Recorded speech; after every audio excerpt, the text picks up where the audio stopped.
think, there we go. Start again. Hi, everyone. Good morning. Welcome to this webinar where we're looking at AMP8 and the deliverability of things linked to AMP8. Just to let you know, this session's been recorded so that there's an on-demand playback for people who weren't able to make the session today. So just a couple of things from my side as well. If you have any questions, by the way, please use the Q&A function. If your screen setup is the same as mine, then it's at the bottom of your screen, just next to the share arrow. And just post your questions, and we'll do our best to answer them as we go along. One of the challenges with AMP8 is the level of expenditure. I'm sure everyone's heard the 104 billion figure and what that means. Well, it's as a big part of that is to do with storm overflows, pollution reduction, nutrient pollution mitigation as well, which it's been a challenge for the industry for a long time. Trying to get nature-based solutions into the mix, and that's always a challenge because end-of-pipe solutions give you certainty. Nature-based solutions obviously don't give you that level of certainty, but they're the most important thing in my view as we go forward. And just look at the past few years, we've had dry spells. This year, I think we've broken records again in the spring and the summer. Last year was wet. The year before we hit 40 degrees. I mean, we are in what I call the elastic band world. And there's a point at which if you keep stretching that elastic band, doing all of it, there's a point at which that snaps. So we need to be as flexible as we can be in this space. And also when we're looking at AMP8, we're talking about major increase in pipe replacement as well, and a big focus on leakage reduction. So there's a huge amount to go at. 104 billion is more than double what's been on the table before. And when you factor that back, the challenges you see are often things such as do we have the people? Do we have all the equipment and the contractors, consultants in place? Are we managing the run rate of the program so everything fits together? We're doing this upgrade and the materials arrive at the same time, and all of these sorts of things. And it's a huge, huge task. Something the industry has not dealt with before. So yes, it's what we have done in the past and getting bigger, but it's never quite as simple as that. It's a huge volume of work. And we're into September now, and all of the various challenges that have been happening throughout this year mean that the good question is, have we got going? That's a good question. Have we really got going in this AMP? So our two speakers will be using their own perspectives to answer that question. Ian Bennell is the commercial director for the Hampton Thicket project. I'll let Ian say more about that in a minute. And also Katie Walls from Burgess Salmon will be speaking after Ian. So they're going to do 5 or 6 minutes each on their subject, maybe slightly more, and then we'll get into some Q&A. So first person I'll invite to join us is Ian, and hope your slides are ready. Ian, over to you.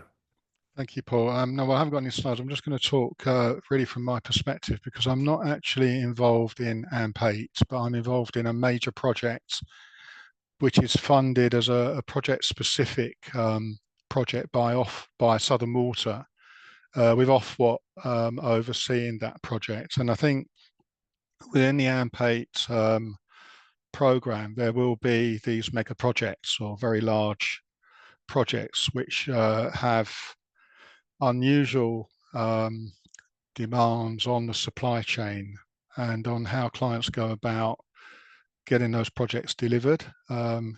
Quite different really from the sort of everyday smaller projects, as it were, which have their own challenges, I admit. But the bigger stuff, and there's some of this in AMP8, presents different challenges, and it's that perspective that I want to give really. I work for Portsmouth Water, which is a tiny little water company, turnover of about £50 million a year. And we've got a project in our hands of 850 million to build the first reservoir for about 40 years in the UK. And there's quite a few of these reservoirs coming along. I'm not sure to what extent they'll all belong within the AMP8 program, but forget reservoir, as it were, it could be a major pipeline scheme or anything else, or a treatment works. It makes its own special demands on the client and the contractor. Uh, so this project, as with many mega projects, has doubled in cost from an original budget. Well, it started off at around 125 million, and then we had a price determination through Ofwat of 350 million, and now it's looking around 8 to 900 million, not shy, far short of a billion. And I think Thames and Anglian have got similar issues with the reservoirs that they're planning to build. So mega projects in themselves present massive challenges to client businesses because of the propensity for cost growth. What we did on the reservoir, we've been surrounded because we're a small water company, and I think even some of the larger water companies will find themselves in a similar position on the bigger projects that they do. We've had a very heavy reliance upon consultants. We just didn't have a capital delivery infrastructure within the business. And myself and a couple of other people have been brought in with major projects experience to try and run the project on the client side. But we're surrounded by a myriad of consultants, subject matter experts, be it on the regulatory side or the engineering side. And that in itself presents its own challenges to coordinate and understand what's going on from the perspective of the board of directors for the client, as it were. And it's not easy. So the bigger projects that are coming along through AMP8 will present these challenges to all the water companies, I believe. We then looked at the contracting side of it, and we had a joint venture formed of two tier 2 companies, really, a civil engineering company and an earthworks company.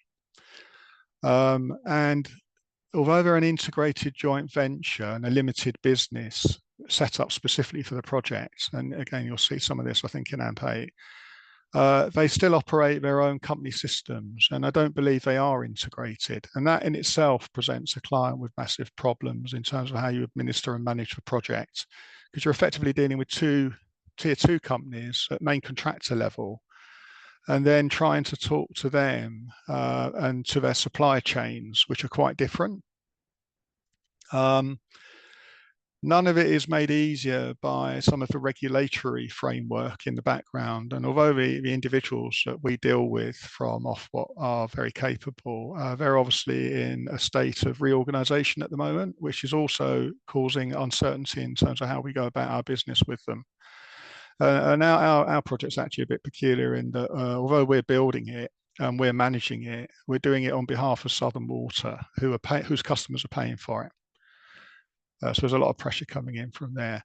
But I think I'm just going to question. I haven't got all the solutions because I'm living and breathing it every day at the moment. But I would question whether the water sector client businesses are really geared up for the bigger stuff in AMP8, the bigger projects, in every respect, in terms of their own capability management-wise, their reliance on consultants, and on their contractors. And they've got a lot of really, really difficult decisions to make in terms of how they go about procuring that work.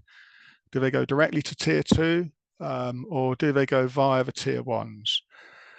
Certainly from my perspective, and I'm just going to finish at this point really, I did 12 years in the power sector, and I've worked in the gas and the water sectors on the client side.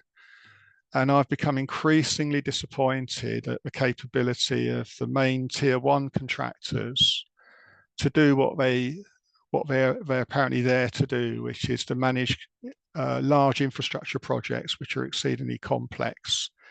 I'm finding that the quality of their people is not quite what it should be.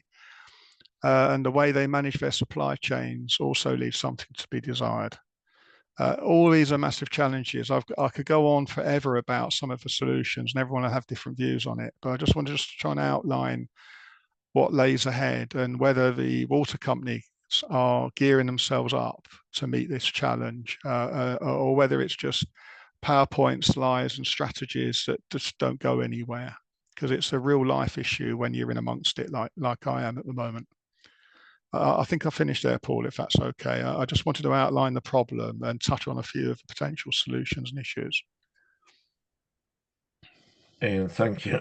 Thank you very much. And I just realised at the start I didn't say who I was. I'm Paul Horton, CEO of Future Water. It's a supply chain organisation working across the sector. You have highlighted quite a few interesting things there. I mean, people and skills is definitely top of the agenda in lots of ways. You're right in that this project is outside the AMP8 scope, but it ties into the broader DPC programs, the direct procurement one, which include the reservoirs you mentioned, I think Abingdon and Lincoln and Fens, etc. And all of that needs to happen against a time scale. It doesn't happen overnight, and it needs to be done within a certain time scale because something I mentioned earlier, Ian, we're in a space where the big focus is on all things to do with stormwater reduction, pollution, etc. We can't forget resources and resource management at the same time. And I think there's a potential danger sitting in there from our perspective. But I'll hold that thought for the moment. And then Katie, are you there now? Yeah, can you hear me? Yeah, I can hear you. So Katie Great. Walls from Burgess Salmon, over to you. Thank you. So yeah, I'm Katie Wall, a director in Burgess Salmon's construction and engineering team. I've got a long history of providing advice in the water sector on the procurement of construction contracts, mainly to water companies, having over the years advised Thames on its frameworks and alliancing agreements, including in relation to Thames Tideway, but I now advise numerous key water company clients who we work closely with at Burgess Salmon. I've also advised on the investor side in relation to DPC and have a history of working contractor side, so and in-house. So my experience should cover the bases. I don't have any slides, but I'm going to take you through the legal considerations on AMP8 implementation, focusing on supply chain issues. So I'll start by looking at the backdrop of the market in which AMP8's ambitious plans are to be implemented, and I'll then go on to considering the legal levers which need to be pulled to ensure successful delivery. So the backdrop, AMP8 is an ambitious capex package. Paul mentioned the proposed spending package of 104 billion allocated to be spent in AMP8, which doubles the previous spend. So of course, that spending will be carried out in competition with other infrastructure development, including national infrastructure upgrade plans like National Grid's Great Grid Upgrade. These approximately 60 billion for network and grid upgrades over 5 years. Other mega projects such as Sizewell C and Lower Thames Crossing and the anticipated Northern Powerhouse Rail, and a multitude of projects, some of them related to things like the global push for net zero. So it comes in a backdrop of a lot of capex spend in the sector. We also need to consider the nature of AMP8 spending and how it's different to AMP7. Some of the projects earmarked for this spending require collaboration between water companies, which is somewhat a new feature. Water transfer schemes, for example, can't be carried out by individual companies in silo. So companies need to come together to develop projects, and we're already seeing this happen. Another difference is that water companies are now under extreme scrutiny in terms of both environmental performance, but also in terms of their spending. So there's strong pressure to ensure that those funds are spent well. This all comes at a time when the supply chain has been severely tested across the past 5, 6, 7 years by COVID, by global conflicts, and now by the tariff wars. So contractors are therefore more risk averse and subject to increased financial pressure and risk, which clearly has an impact on procurement. So what legal levers can we pull to secure successful delivery? I think first I'll talk about revised risk allocation. In order to compete in that increasingly risk-averse market, Water companies we're working with have recognised the need not only to set out clearer allocation of risk in their contracts, but also a requirement to assume a greater level of that risk. It's been recognised that risk allocation set out in frameworks used for AMP7 wasn't going to fly in the current market or allow the water companies to achieve their ambitious CapEx plans.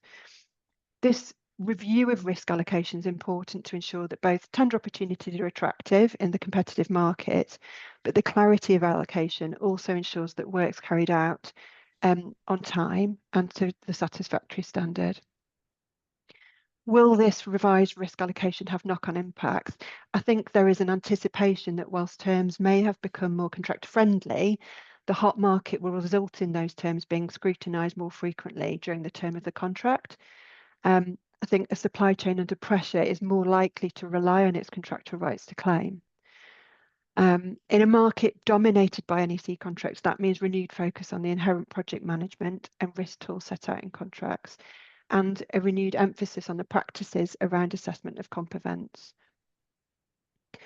NEC contracts rely heavily on the quality of contract management and project management to operate effectively, and the stretched market will pull heavily on the talent pool in this area. The requirement, driven by the level of spending across the wider market, to expand the supply chain to include smaller players, tier 1s and beyond, tier 2s and beyond, sorry, less familiar with the NEC's requirements, will also test this, and water companies will need to ensure that contracts are procured on appropriate terms for parties delivering the works. That takes me on to the actual forms of contract. I've mentioned water companies being big users of the NEC suite of contracts, but as a general rule, companies will have their own company-specific template versions of even NEC contracts and other forms of contract on which they go out to tender. We've seen a shift from NEC3 to NEC4 in the refreshing of contract suites between AMP7 and AMP8, but that isn't universal, and there are distinct differences in the nature of different water companies' contracting terms. AMP8 will involve the procurement of work spanning multiple water company boundaries, and that in itself will trigger the development of new terms.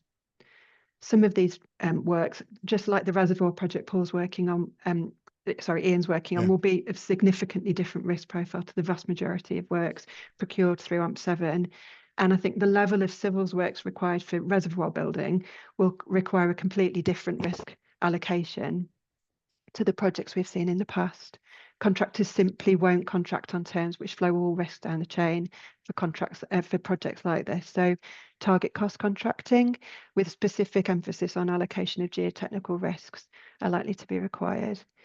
And then DPC, which has been mentioned, which is likely to be utilised for these higher risk projects and is mandated for higher value projects also, injects new parties into the procurement mix, so requires new forms of contracts in itself.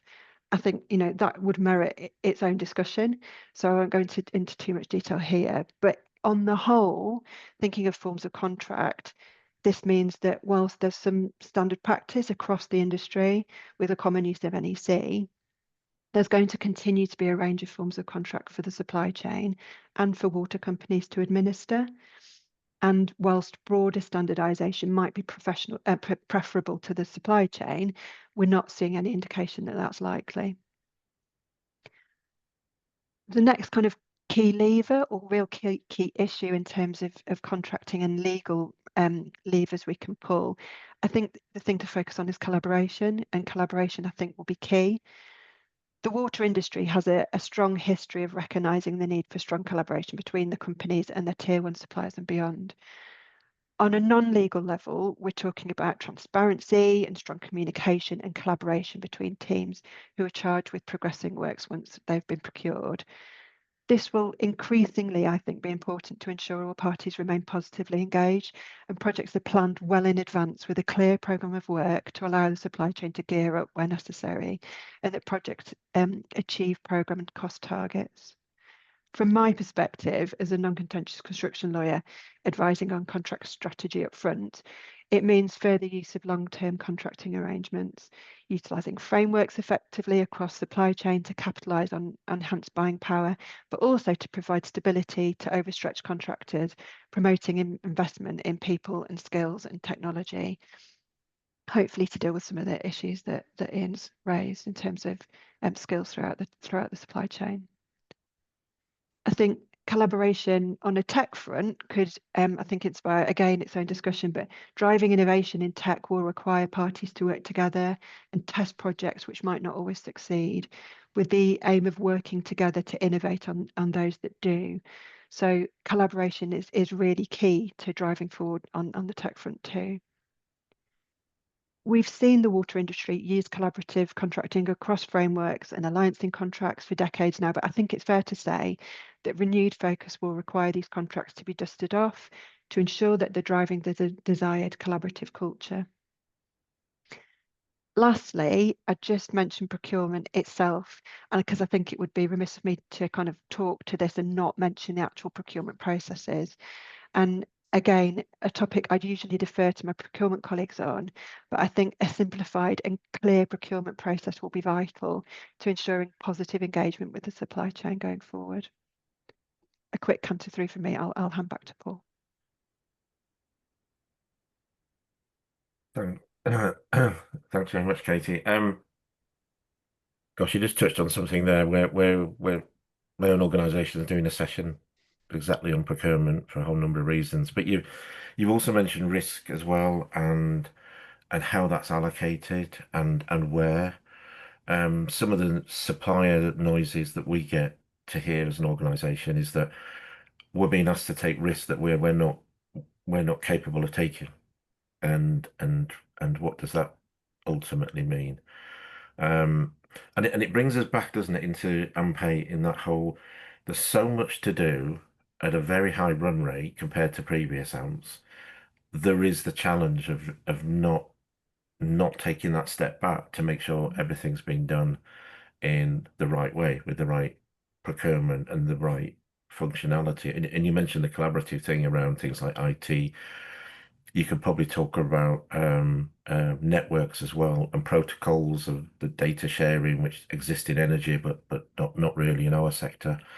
But we're rolling out 8.5 million meters, and that's before the new homes is taken into account. And there's lots of things in this mix. So I'm going to come to Paul Rogers' question in a minute. I'm just going to ask one general one in relation to both yourself and to Ian. With all of this going on, with the pace, with the fact we haven't built reservoirs, for an example, and I appreciate that's outside of the AMP process, therefore there'll be different contractual and risk arrangements. And I think you highlighted geotechnical. We've not built reservoirs for 30 odd years. There's certainly not the scale we're planning to, except is with a Water Commission report, one of the proposals definitely being taken forward is a new regulator. In the midst of all this and establishing a new regulator, are we in danger of falling over untied shoelaces, for want of a better phrase? Because so much is happening that we need to get right, and a new regulator doesn't just emerge. All the touch points, all the things a new regulator has to regulate, and in what way? And Cunliffe did point to longer term contractual stuff around some of the core assets, but is there a danger? I'll come to you first, Keith. Is there a danger if we don't take the time to get all these things right, we'll be falling over ourselves? Um, yes, I think there is that danger, and I think it's. I didn't mention it in what I was talking to, but I think everything I've talked to in terms of needing long-term program security and uncertainty is hindered by the uncertainties overhanging at a regulatory level. And so, it's difficult to look at it without seeing that as the overarching backdrop.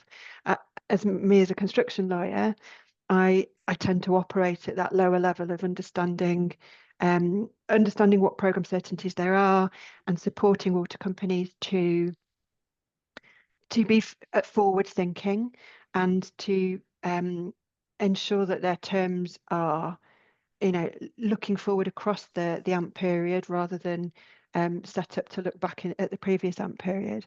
And certainly for the water companies that we work with, a lot of work has been done to change risk profiles, to sort of look at risk allocation, but also think about contract administration processes to ensure that not only are the contracts that they're putting out for tender more attractive to contractors, because they understand that they're putting them out into a very hot market, and a market which has changed. So contractor appetite has changed, and they're very stretched. So work has been done on that front, but also there's an understanding that management of those contracts over the AMP period is going to have to change, and I think there is a concern around skill sets on that front as well. If I could just add to that. 25 years ago, I was at Anglian Water and I set up the AMP1 Alliance. And then with more or less the same boss, really, I did the same thing at the UK Power Networks in the power sector in 2015 with the Edison Alliance. And those were based on NEC contracts on frameworks. Now, one of the good things about frameworks is that clients avoid the cost of spot tendering and the time it takes to go out to market. But the contractors equally are looking for a long-term workload and visibility of that workload. And you touched on it, program security, I think you called it. In my experience, though, many clients get bogged down in their own budget approval processes and bureaucracy, which then compromises their ability to give a line of sight on future workload. And that in itself can undermine the contractor's confidence in the workload they're going to get and how they spread their costs and resources. That's one aspect of alliances. I think the COVID thing destroyed co-located working in many ways, because I'm on a site where there's 200 people employed, and on a Friday probably there are about 20 people in the office. And again, that's something we've never really spoken about, but I'm a great believer in FaceTime and in collaborative working in the same office space, as it were, and site. And a lot of that has been undermined by the post-COVID era. Finally, I just want to say one more thing on contracting strategy and risk allocation. I think the key decision that clients have to make is, do they go lump sum or target cost NEC? Because for me, if you go lump sum, you have to have all your risk-based conversations up front. The tendency with target cost to kick the can down the road, and risks then manifest themselves during construction. And most client organizations, I think, are quite, a bit oblivious to their exposure to pain share on target cost contracts. And they tend to take a watching role rather than getting involved in how the contractor's making gain or pain. All this is about the risk allocation side of it. And I'm not sure clients have got their head around it yet. And I think that's going to be a key driver on outcomes going forwards in AMP8, in what your contracting strategy is, and how you allocate risk through that strategy. Yeah, How much of that do you think will be driven by the supply chain itself, Ian? I'm eager to understand what your experience was in trying to get your tier twos to accept that target cost approach. I'm as a client, I don't like the ideas generally of tier twos on target cost contracts, because they don't have the accounting systems and accountability to be able to deal with it. Tier ones can. But having said that, in my experience, and I had a capital program of about 100 projects, adding up to about 400 million a year in my last job. We got so many cost shocks on target cost contracts because the teams don't forecast their outturn costs properly. And every time we got a cost shock, we found that the current numbers were right, but the previous numbers were wrong. And there was nothing we could do about it. And it caused all the people looking in on the program to lose confidence in the capability of the people delivering the work. Because it's almost like, our CEO used to say, what's the pain this month? Oh, it's another 5 million. Oh, it's another 10 million. And it just erodes confidence because of the financial controls are not in place to manage target cost contracts and their outturns. But generally, just to answer your question, I don't think tier twos generally, some are, but generally I don't like tier two target cost contracts. I would prefer that they were on schedules of rates or lump sums. Hmm. And Ian, just a quick one. You mentioned one alliance. Was Yeah. it was it beneficial? Sorry, is it beneficial, I should say, that the fact that it's technically 5 + 5 + 5, does that give greater Yeah.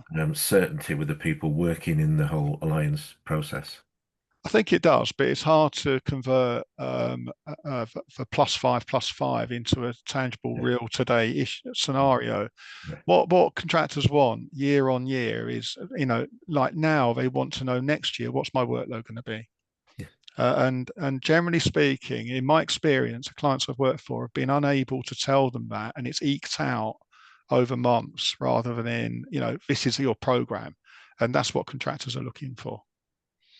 Yeah. There was something interesting in the Cunliffe-led commission. They did talk about the importance of having the supply chain, inverted commas, involved as the business plans are being developed, but at a much earlier stage. So Yeah. they got a much greater view of what's likely to come down the road. Yeah, you get a better understanding of risk as well at the early stages, how design risk flows through into construction. And you definitely need the builder to tell you about risks when you're at budget stage, early stages of concept design. Okay. There's a question in the chat. Sorry, in the Q&A. By the way, put questions into the Q&A. If you've got a really burning question, do raise your hand and we'll try and bring you in.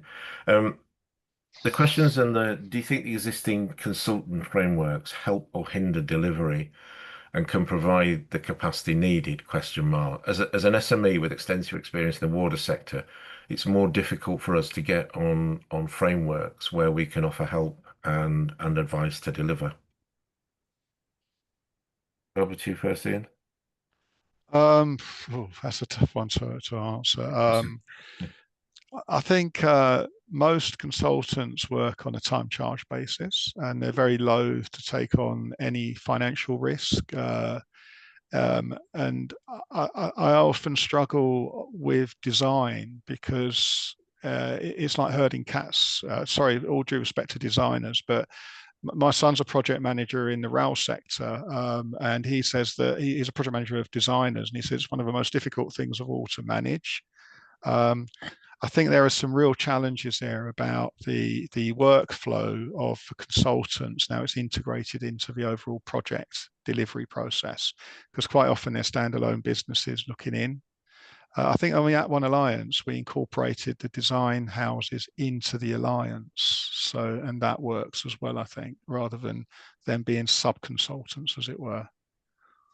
I'm Yeah, not sure if I've answered your question there, because it's quite an open question, really.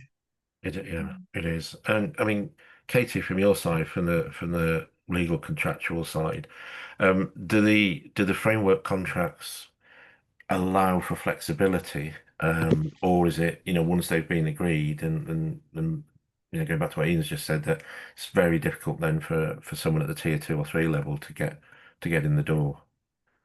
Um, I mean, a lot of the water companies that we're working with have contractors of varying tiers on their frameworks.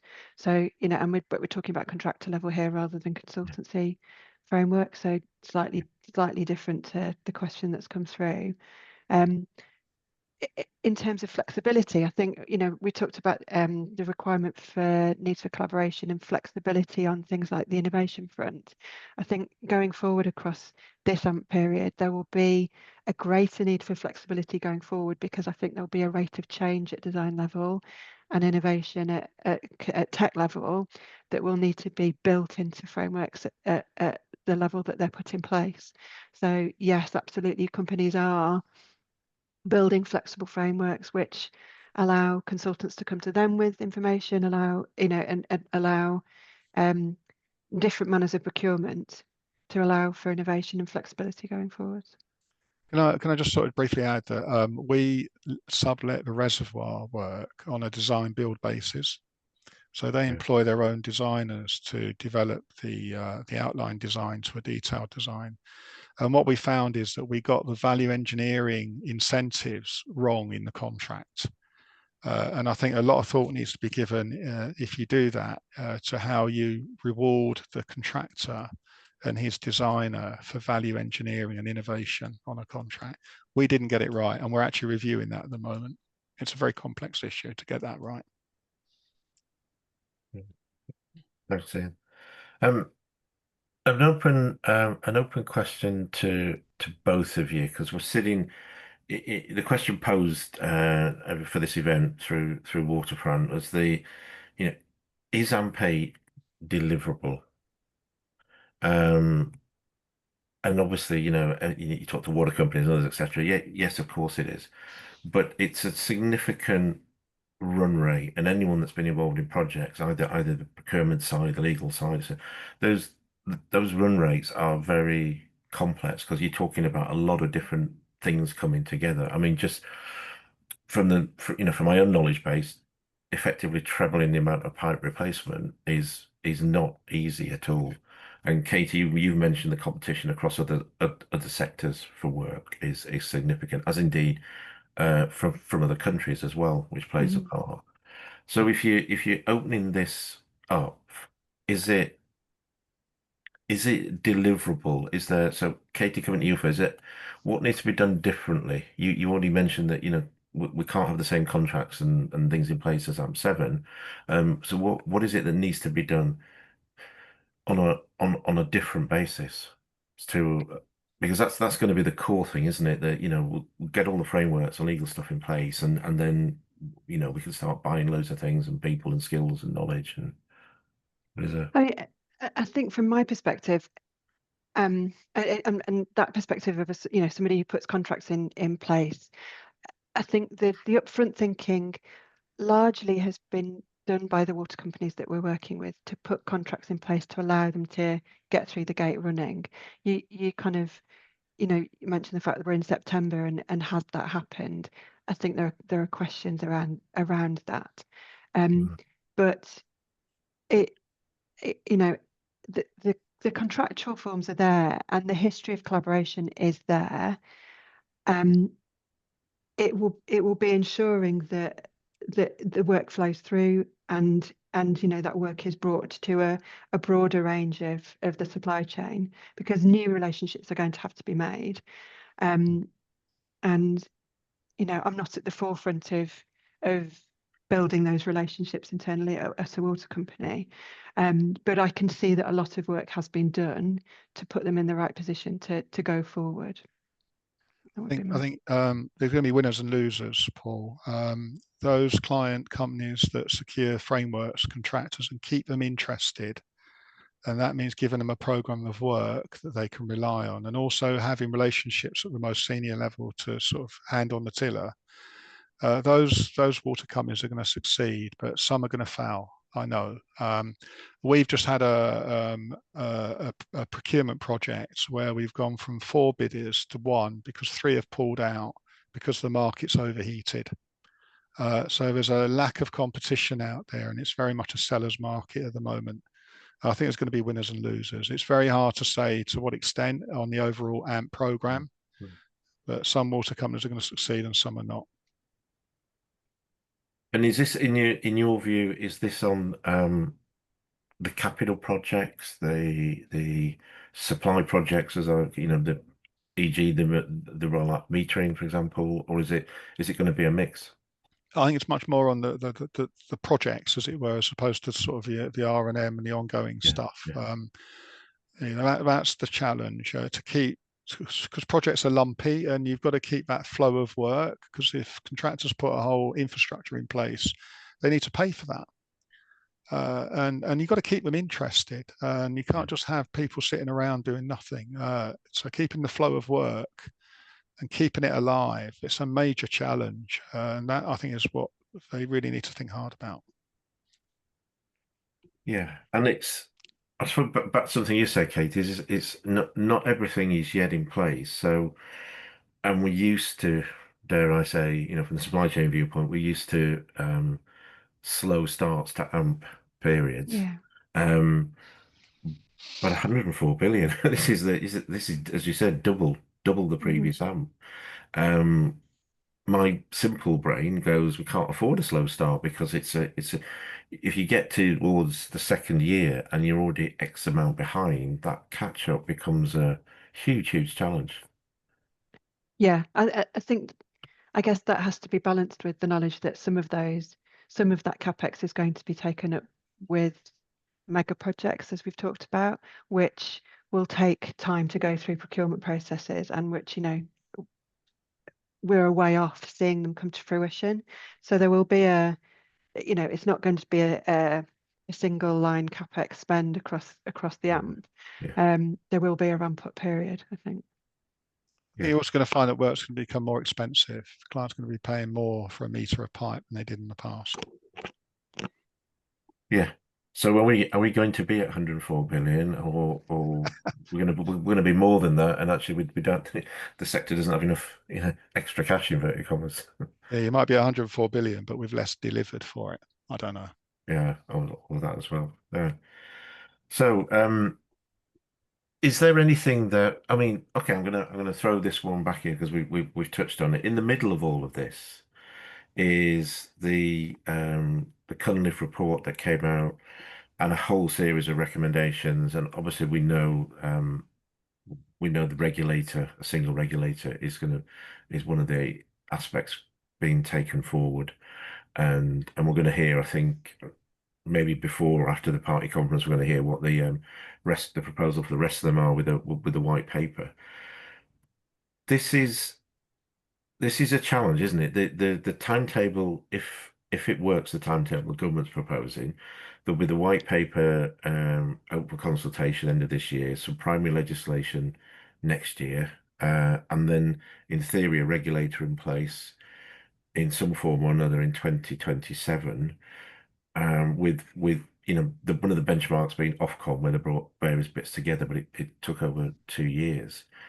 Where does that sit in this mix of the longer term planning, proper contractual arrangements? Is this something to, well, when it happens and deal with it then, or is this throwing? I'm trying to work out in my own head where this is. It a spanner in the works, or is this just something to deal with because it's going to happen anyway? For me, I think the latter, but I would generally be referring to my colleagues who are much more versed in the kind of the regulatory side of things than I am as a construction lawyer. I think our understanding currently is that Cunliffe won't impact on DPC. DPC will still That's right. go forward. So as far as the sort of major project side of things are that framework will continue to be there, and that will be the model that's used and mandated. On the kind of the general capex spend as you go across the AMP, I don't think anybody's going to take the foot off the pedal right now in order to kind of wait for things to happen. So I think for me it feels like it will happen. We just have to get on with things and get and see what happens. Ian, I don't know whether you have a I'm not different I'm view. not that qualified to comment on it, except to say that my own perception is you might end up with the same people with different job titles in a different named organisation.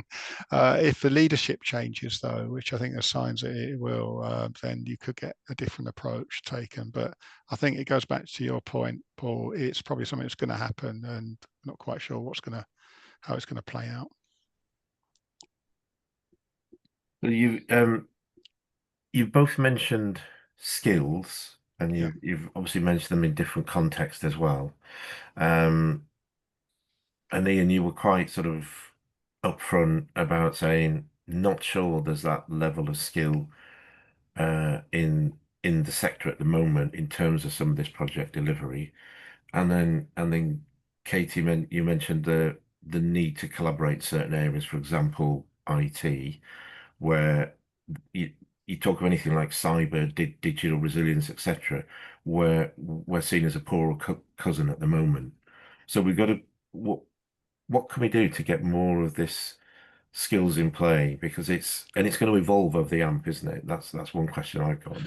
You'll need different skills at different points of the AMP, and then if AMP8 runs into AMP9, as the expectation is, that skill set is going to be evolving So, what are we missing at the moment, and what I do we think, need to look at? I mean, some of my views are not necessarily industry based, but you've obviously had this massive expansion of higher education. When I went to university in the early 80s, I think about 2% of people went to uni. Yeah, And what is it yeah, now, 60%? And I was on a panel about a year ago where the president of the RICS was saying that there are now, I think, 38 universities that produce quantity surveyors, say. So I think that's got its own challenges, because I think my own view, and I sound like a bit of an old git here, is that the quality of the people coming out of university as graduates is not necessarily what it used to be. But I think the skill challenge is at two levels. One is in the professional sector, and the other one is in the manual skill sector. And where most kids today want to become rocket scientists, they don't want to become bricklayers or pipe layers or whatever, or welders. That in itself is a challenge, because there's a lack of young people wanting to do manually skilled jobs. How you get over that demographic issue is a social issue as well, isn't it? I don't know. I don't think it's an industry specific problem, because I'm sure that other industries have got massive skills challenges like this. But I don't think there's any solution in mind. I don't think the government's got a solution for it, or even thought about it even. I don't know, but I'm worried about it. And we've seen a lot of foreign workers coming over as well from Eastern Europe doing the manual work, because the English people don't really want to do it. Speaking as I see it on site. Okay, Katie, what are your thoughts? Um, I guess slightly outside my remit. I think in terms of what I see and what we can do, is it's about providing certainty, isn't it? So Mm, to give companies the ability to invest, because without certainty of longer term, uh, work and projects and an understanding that that will happen, then they're not going to invest. And I guess your previous question around the uncertainties of the regulatory um, outlook are not helping in that regard. Whereas we have this big investment program that's just been rubber stamped, and we have and you have that not just in the water industry but also across other sectors as well. A big anticipated push, a big anticipated spend. So that has to flow down into other steps of certainty in order for contractors and the supply chain to feel the comfort they need to invest at that level. And we're at a time where it's difficult to wait for that to happen, because investment takes time to grow that supply chain, to train those people in order to then pull back into the mix. So whilst we don't have the supply chain here, we're going to have to recruit from further afield. But in order to grow that supply chain here, we need that certainty. So it's a bigger picture. yeah, yeah. And I think as you said as well, it's not just the water sector. Yeah. There's the renewables industry, there's the ongoing electrification, et cetera, all taking place at the same time. Um, so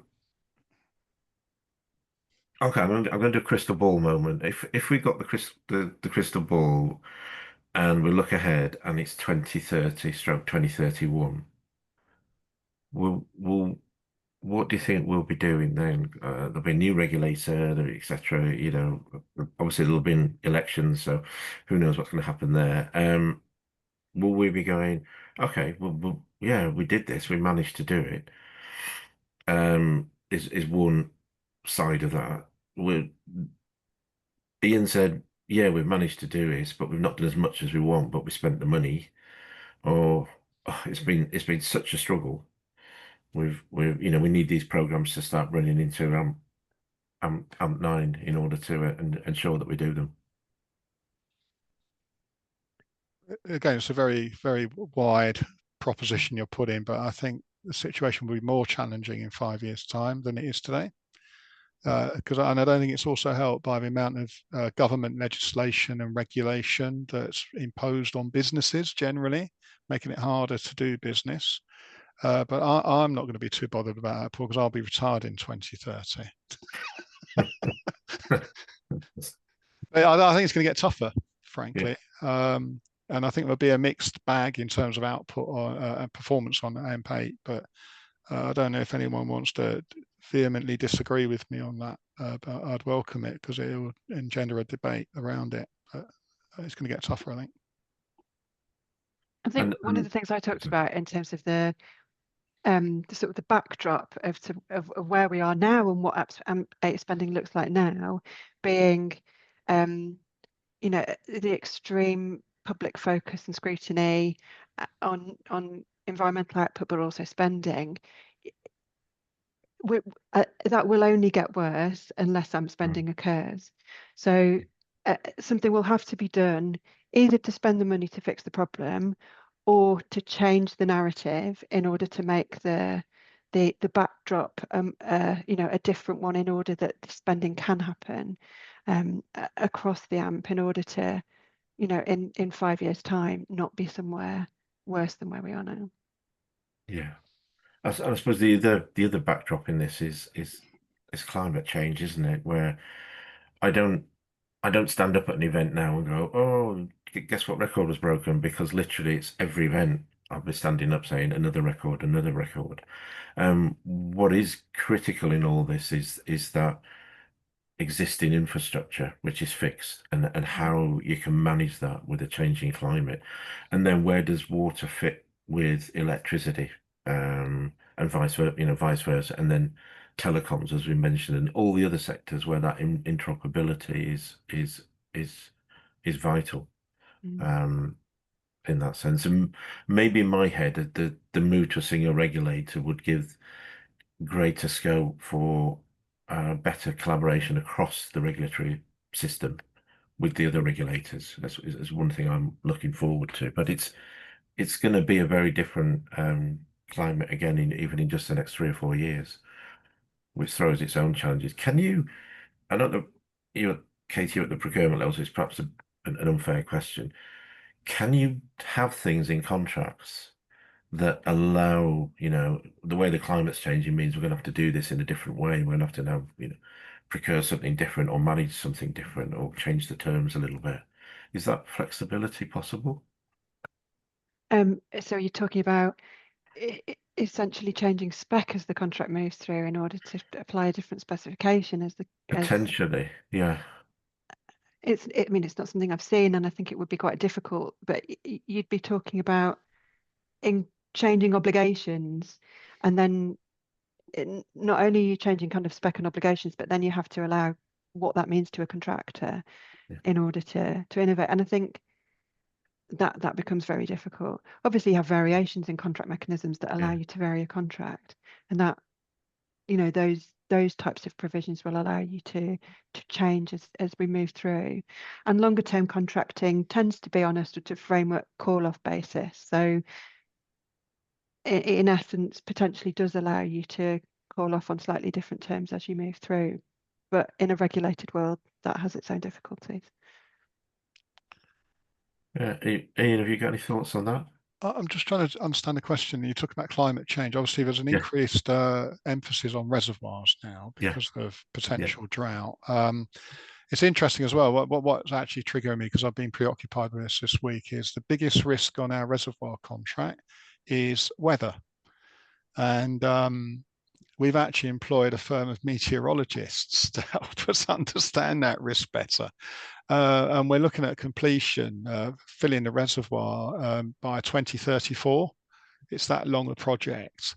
yeah, And of course, the climate could change again in the next decade by then. So we're seeking advice on all those risks, which are going to affect the way we build it and how we build it, how long it takes. But I think the climate change is influencing the infrastructure program and the emphasis on reservoirs now, for sure, isn't it? yeah. It is, and I suppose part of the question is whether it starts influence it in ways we can't anticipate unless if we go forward with regulation is one aspect of regulation that we try and look in and appreciate the project you're involved in is outside the classic thing with AMP, but do we look at things and say, we go forward 5 years and the climate is now like this? What does the risk profile look like linked to that future that we're all trying to work out and then come back? Mm. Which I think one or two other sectors, I think electricity is trying to do this, and it's whether we look forward in that basis and how do we then factor that into what we're doing now in a sense. Yeah. There's also the influence of Rapid, isn't there? Yeah, Coordinating the work between different water companies. I mean, yeah, my water company, Portsmouth Water, is rich in water. We've got a fantastic springs producing more water than we ever need. Southern Water's got a deficit of water, and it's that inter-water company trading that's the key to overcoming these water shortage problems, obviously. And hopefully that will succeed in the end. I don't know. It's all new though, isn't it? It's all brand new. yeah, yeah. It is. It is. Right, we're into I think the last minute or two. So I'm going to open it to any final thoughts that either of you want to say or want to make. I think that's it. I hope I've given a specific perspective which other people may find unusual. I don't know, but I have to. I don't have an AMP8 experience as such. All I can talk about is large projects now. They will feature in the AMP8 program. So I hope I've given some sort of insight into some of those challenges. Not necessarily all the solutions, though. Katie, any final thoughts from you? Yeah, I guess just that this is a snippet really. That this is a larger problem, right? That will kind of face across a longer period, and new solutions will come about. New solutions will change, but there's an awful lot of people driving at them. So hopefully we'll get there with success. Yeah, brilliant. Thank you. Well, thank you both. It's been absolutely fascinating. The organizer of the event are running a water infrastructure event on the 14th of October, hosted by Burgess Salmon, your communicator. So do contact the organizer if you want to be part of that. I think this is ongoing, and the thing that fascinates me in and around delivery is everything people skills, getting the contractual arrangements right, making it all inverted commas work. But it's the fact that when the past 3 years we've seen the hottest days ever in the UK, the driest periods, the west. We're in that phase where how flexible can we be, and should we already at the regulatory level be saying, let's not just look at all the past failures in our sector and work out what that means. Let's look to the future and say things carry on as they are. These are where the future challenges are. How do we cost that into the price mechanism? That's the direction of travel I would like to see. It then I think gives us more information, even if we're guessing at some of it, to start to do. Um, Magic, thank you very much. Yeah. Maxine, Martine, I don't know if you want to say anything else. If not, I'll thanks to everyone for listening, and thanks to Katie and Ian. Really appreciate it. Thank you. Thanks all.